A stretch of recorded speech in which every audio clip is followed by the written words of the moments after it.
What's up, everybody? It's Big John. We're done with the comic books. No more pooping kittens. We're done.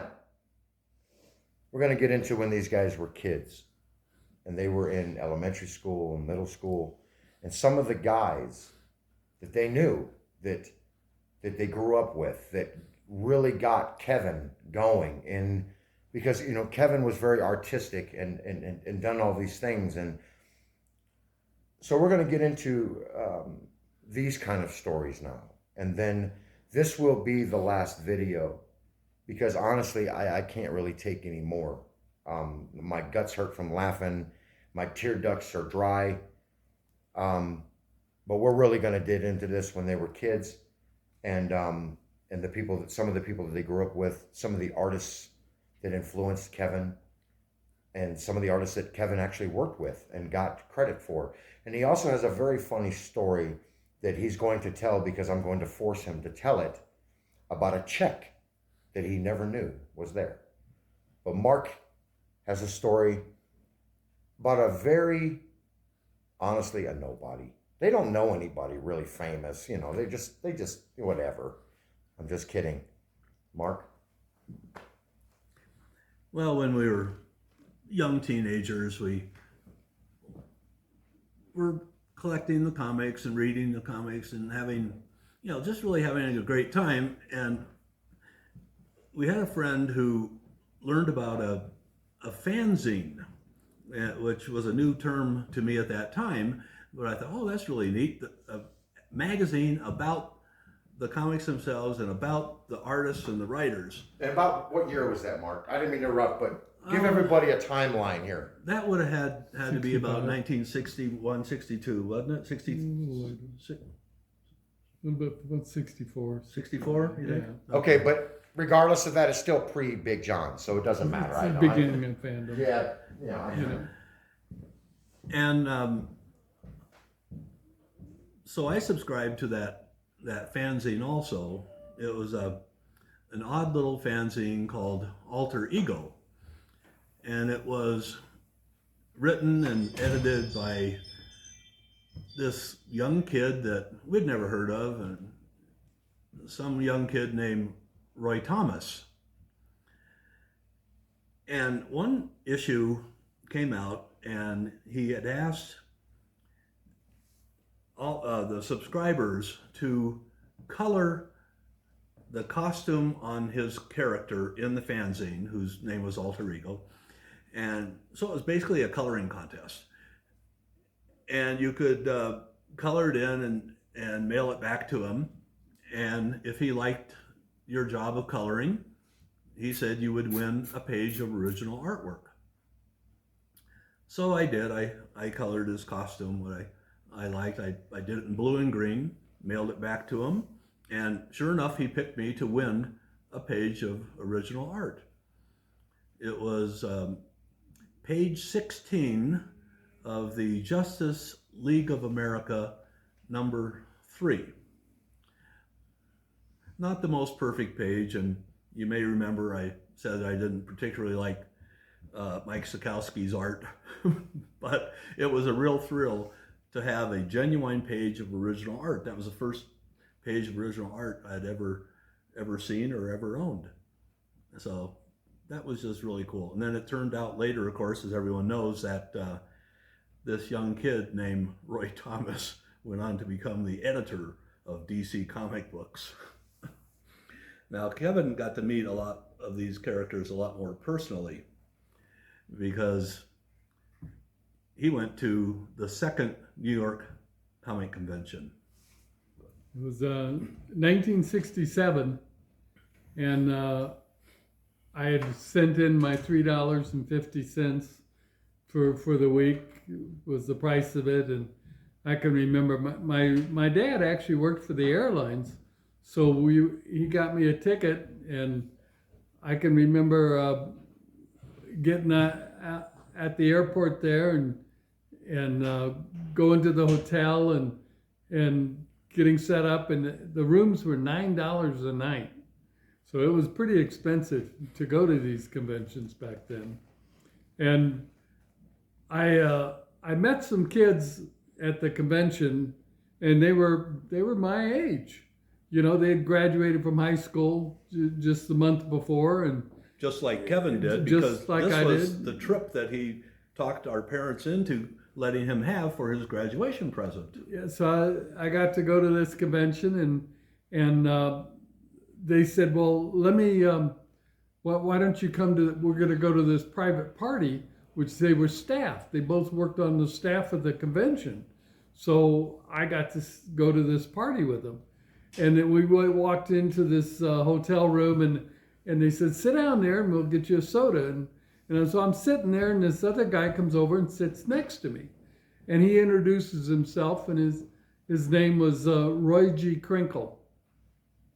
And I knew who he was because I had read a lot of the Tarzan stuff. A friend of ours worked on Herbdom, and we got to help put together the Herbdom magazines over the years because he lived up in Evergreen, and we had met him, and so I knew a lot of who Roy G. Crinkle was. So, and then a little bit, another guy came over and sat down on the other side, and he introduced himself as Frank Frazetta. And who was that? Two of them talked back and forth across me. I never heard of Frank Frazetta. Who was that? New kid. New kid. New kid on the block. New kid on the block. Was he in the band? And they had these great stories, and they were talking a lot about baseball, and then art, and that had a lot to do with comic books, baseball. Yeah. They were all into baseball, though. That was their big thing. Wow. And then this third guy came up, so I slid off the sofa and sat on the floor, and his name was Al Williamson. And who's he? And he does a few little drawings. He's a little sketcher, but Is he? Oh, he's sketchy. yeah, Or he's a sketcher. little of both. But it was an amazing to listen to these three guys talk about stuff, and to be right there, and then I was sitting on the floor, and I could see the smoke coming out of the bathroom. These two guys had gone into the bathroom and shut the door, and they were in there smoking pot, and it was Jeff Jones and Von Bodie. And they were in there just smoking coming out from under the door, and so this was 1967. You know, I mean, in the prime time there, with the drugs and whatnot. And hopefully these guys won't see this video because Kevin just ratted them out. Well, Von Baudet is no longer I was with gonna us. say, he's there's no not longer- too many of these guys left. Yeah, may he rest in peace. Yeah. All right, so don't keep us in suspenders. Oh, yeah. Who were the two guys that you were running around with? These two kids that I hung around with, one was Marv Wolfman and the Who other is? was Lynn Wine. And these two more nobodies. Just two kids. Two Just kids two that kids. later became the cornerstone for basically DC and Marvel. I mean, Marv Wolfman came up with more characters, well, second only to Stan Lee. He's created more characters. Give my fans and my people, give them a couple of characters that Marv has come up with. Oh yeah, well they did all the new Teen Titans, and then Lynn did that little group called the Wolverine and the X-Men. Who did Black Cat? That was Marv Wolfman. Okay. He did the new Black Cat, and there's just tons of these things. You can look at the list. The one thing that was amazing that these guys did is they gave me some of their very first homemade comic books that they were drawing themselves when they were in high school. And one of them, the characters, was Nova. And it looks just like Nova does today. I've actually seen the original art that Kevin showed me, that I was honored that he showed me, of the character now we know as Nova. And it's an absolutely gorgeous piece of This is where he comic book started, was history. 1966. It's an absolutely beautiful piece of comic history. Well, they only made 35 of them. And so there aren't very many of those left. And you have one. I have one. And Kevin has one. I'm trying to talk him out of it. And I'm trying to talk him out of that beautiful tie that he's wearing, but he's just not having it, guys. I'm sorry. I'm trying, but he's just not having it. Yeah, these ties are kind of crazy. I have one that matches every lecture that I get. And how many ties is that total? I got about 60 of them. 60 ties, guys, that all match what he would talk about. So Spider-Man, X-Men, what have you, got them all. And of course, when you need one from the Yellow Kid, they didn't make a lot of ties. So you had to hand paint that one, did you? You had to hand paint that, or some of these other, or the Japanese ones and so forth. So. One of my favorite artists in comic books is Neil Adams. I was very fortunate and honored that Kevin traded me the first appearance of Dead Man. I was very honored to get the book because it came from Kevin, and I shed quite a few tears, which he does not know until just now, because I was so honored to receive something from such a hobbyist and a man that I have gained much respect for and much love for, and his brother Mark for inviting me into his home, introduced me to his wife, his other brother, and made me feel like I'd always belonged here. And that is something that not a lot of people do for me because of the way that I am. And but Kevin told me a story. Actually, Mark told me the story first about Kevin being invited to DC by a couple of these nobodies, that are just whatever. And I would love for Kevin to share that same story with you guys. And to me, it's comic book history, because Neil Adams has always been one of my favorites. Some of the most iconic covers: Batman 251, the Green Lantern, the drug issues. Just the man is just, to me, he was just one of the best. The emotion in the drawings were just unmatched.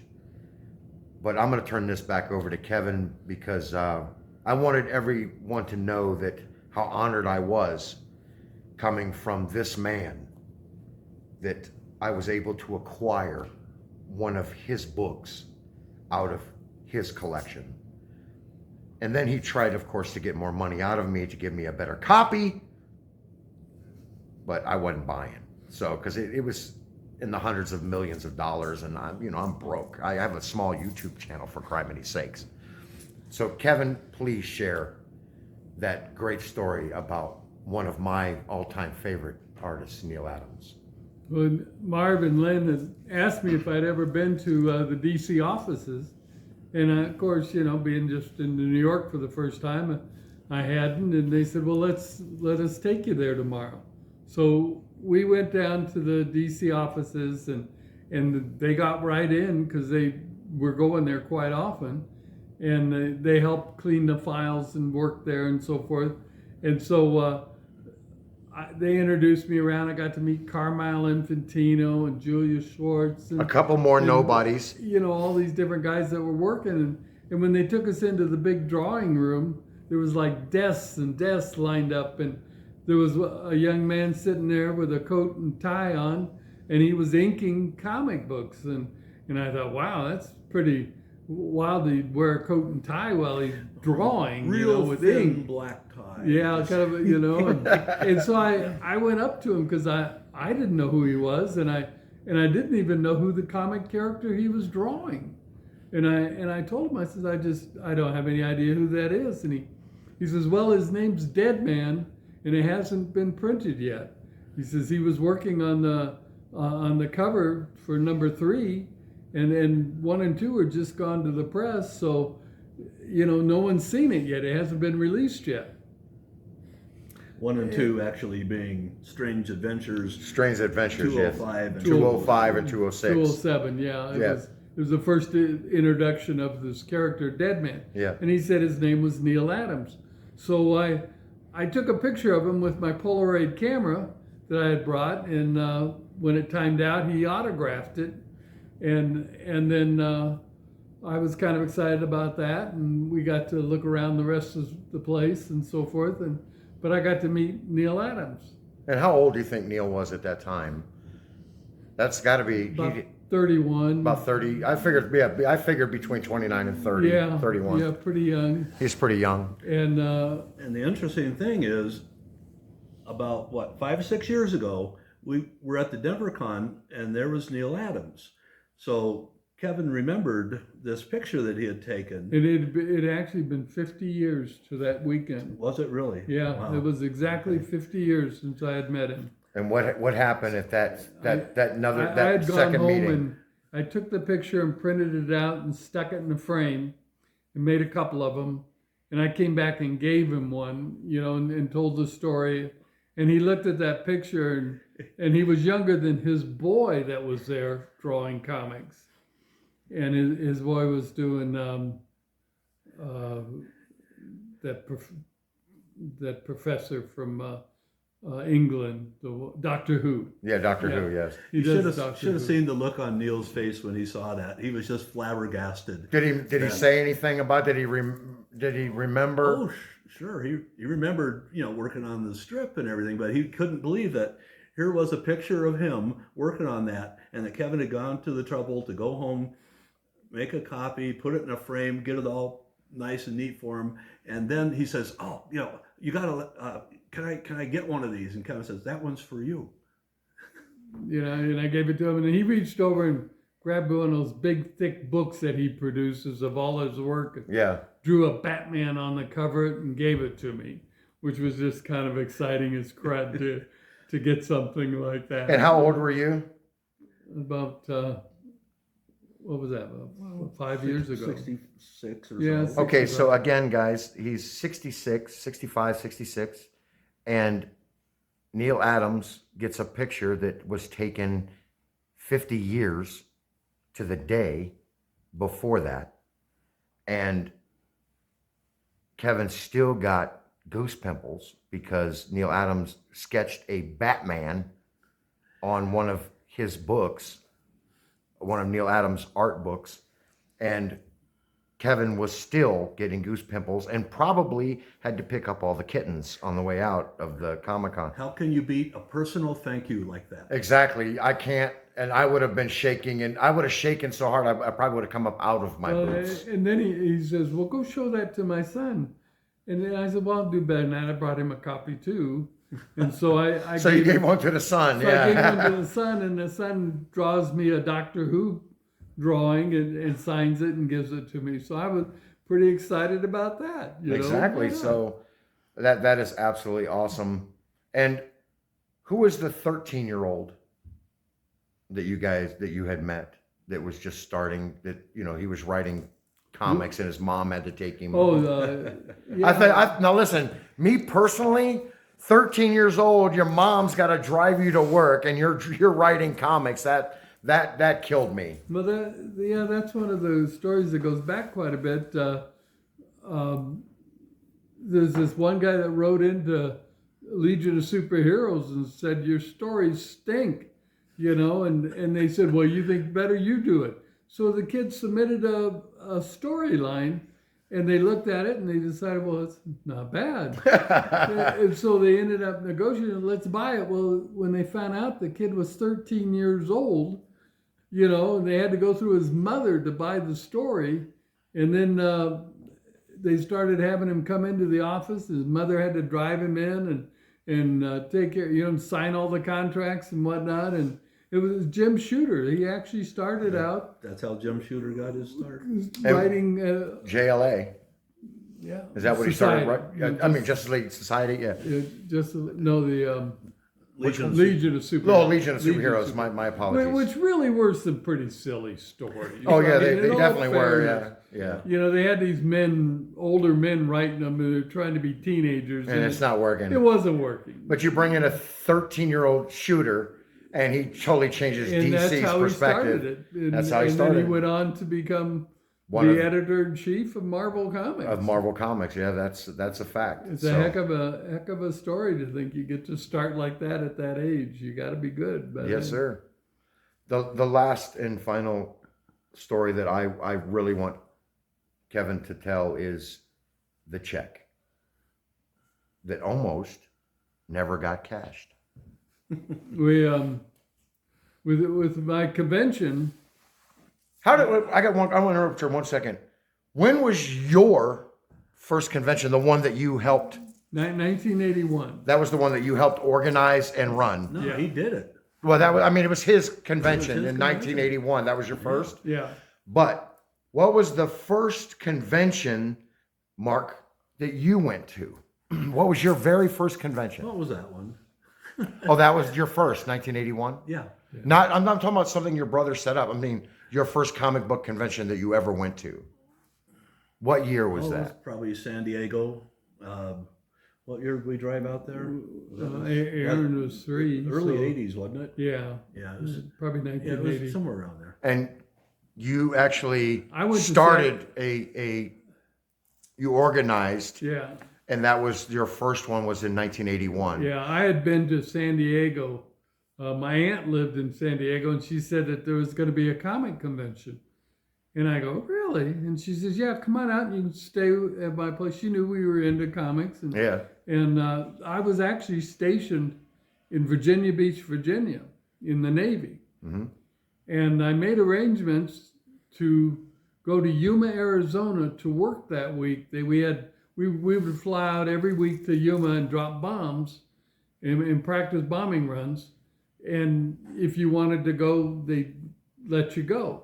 So I went out there, and then I got the weekend off and took a bus to San Diego, which was a short hop from Yuma, and went to this convention. And my aunt sent my cousin with me, and she says, now you stay there until he's done, and so this was the #2 San Diego Comic Convention in 1970.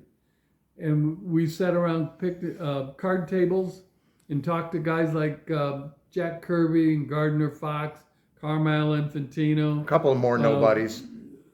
Just all these guys that were beginning, and it was just a card table, you know? I mean, in a small room where you'd sit around in a circle and So it was a talk about modern them. day Knights of the Round Table. It was amazing to get to meet to these guys that you. That would have read been about. one hell of a round table, to be honest with you. That would have been. Oh, it was That would very. have been sick. It was very exciting, and of course the hall with all the comics in it, and and I must have had maybe $25 to spend, But when you're paying $1, for a Fantastic Four #1 that was you bought for 10 or 5 cents, that's $25 was probably a lot of money in even 1970. It was a bit, but could have. But I didn't have to spend on hotels or anything like that, so that kind of helped, and I was able to pick up a few missing books. There you go. Yeah, and you got to stuff fill like that PC up, man. You're missing that gap in that story. Well, and that was all we were after, was we wanted to read those missing stories. That's right. And so, what's going on with the check that almost never got cashed? What's going on with that? So when I had this convention in what was 84, I think, or 83, I had invited Bob Layton, and he calls up and said, well, he's going to have to cancel. They moved up the book deadline. He was working on a book called Hercules, and they moved up the deadline, and he was afraid he wouldn't get the book finished if he's hanging out at my convention. And I said, well, what if we get you some help? And he goes, you do that? And I said, well, yeah, I know a bunch of artists. We'll have them bring in their portfolios. You can look through it, pick out anybody, and I'm sure they'd be more than glad to help you. And so I set it up, and they all came in. I brought some friends that had drawings, and there was several of us. We all showed our portfolios, and I got picked as one of the 4 to help out. And it turned out after the convention, we worked all night long. How many pages did you have to do? It was 22. The whole story. Well, see, he had gone through and done some of the faces and some of the stuff that. So he did a lot of bits and pieces. Yeah, and you guys had to do that, and we did the backgrounds. Yes, okay. And I worked on 2 pages, and mostly one of them, I did most of the work on 1 page. And, drawing in curtains and drawing in cities and and filling in blacks, and he'd come around to everybody, okay, fill this in, do this, and he'd tell us what to do and move on to the next guy. And we worked all night long, and we got done in the morning, and I went to work the next day, and I was just so high, I didn't know. I was just floating. I was so excited. Not even tired, were you? No, I mean, I'd done a convention all weekend and spent all night drawing, and he's working on pure adrenaline and excitement. It's going to take a week to come down. Oh yeah, I probably wouldn't have slept for at least a month. Oh my God, I'm so excited, Yeah. And then we were meeting with our group, and we were, reviewing about the convention and so forth, and we were talking about, well, look at that. He sent us the page that most of us did the work on.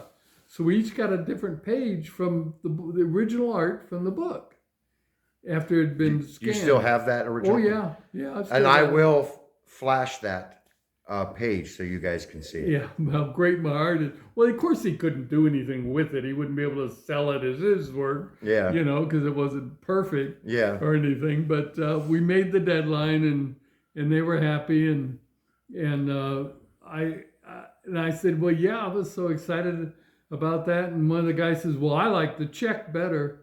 And I go, check? What check? And they all said, well, there was a check taped to the back of it. And I says, well, you had framed yours. I didn't think about it or see it, because I went home and first thing I did was put it in a frame and stick it on the wall. And I opened it up, and sure enough, there was a check for $75 taped to the back of it. And this is the perfect example of love of the art and love of the comic as opposed to love of the money. That's right. Because that was the check that was almost never cashed. And the most exciting part about this story to me was because, everybody in the comic world, the comic industry, collectors, we always hear those stories where people say they have this and they have that. And we know that they're pretty much full of doggy doo-doo. But the story didn't change. I've heard this story now 4 times, and not one detail was missed in each time I've heard it. And I will put this on the screen for all of you. What floored me is the picture that Kevin showed me on his phone from the printed book. His name. Yeah, and as a thank you, he wrote it in the back of issue number 4. There were 4 issues. We drew in issue number 2, the artwork that we did. And in issue number 4, he printed a little thing, thank you very much for your assistance and your help, and listed all of our names. And Kevin Robinette is right there in nice black bold writing. I think he might have misspelled his last name. We'll call him about that, but no, I'm teasing, of course. But it's beautiful. The Hulk, Hercules, Prince of Power, issue number 4. So anybody out there, if you find that book, send it to me, and I will send it to Kevin, and a check for $25, and he will autograph it for you.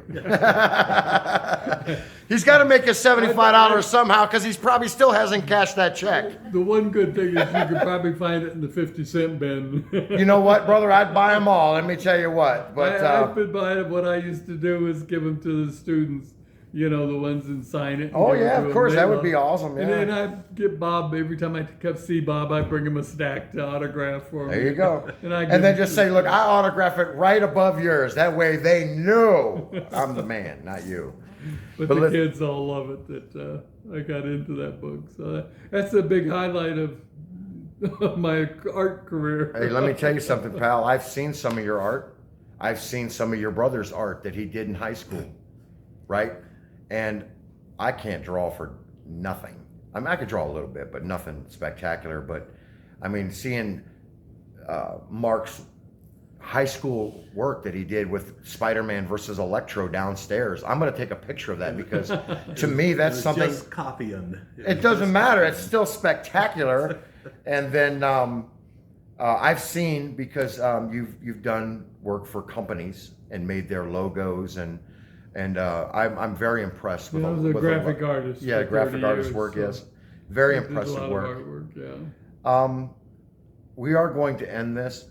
I really would like to thank Mark and Kevin for their time. You want the cake? Yes, sir, and my icing so I can eat it too. And but there is one more story that I just don't want to end on without you guys hearing it, because it's actually a very cool story, and it is a very touching story, and it really shows and tells how much these two men really love the work, the style of artists, the writing, and the respect that they have for it.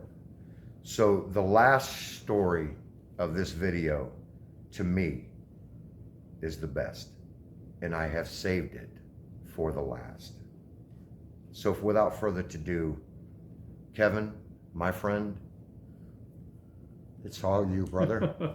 You got it. So I was telling you about how I got to work with John Severin quite a bit, and he even hired me as my first job out of art school to design a logo for Eagle, which was a strip he was doing, and I got to do Cold #2, a portfolio cover. I took his artwork and did the lettering for that, and so I had a few little projects. I got to work with him and got to know him, and his wife called me up and said he's going to turn 90. She says, "Can you get together some cards?" And I said, "Well, yeah, no problem. I think it would be neat if I could talk to all my students and friends and get everybody to draw an original card for him." And so I gathered up 90 people to send cards to him. And she says, "Well, bring them over on Christmas Day, because his birthday's the day after Christmas, and they celebrated at midnight because the whole family would be there." So I put together a big stack of 90 cards, but then I got to thinking, well, that doesn't look like much. What I should do is get a cake.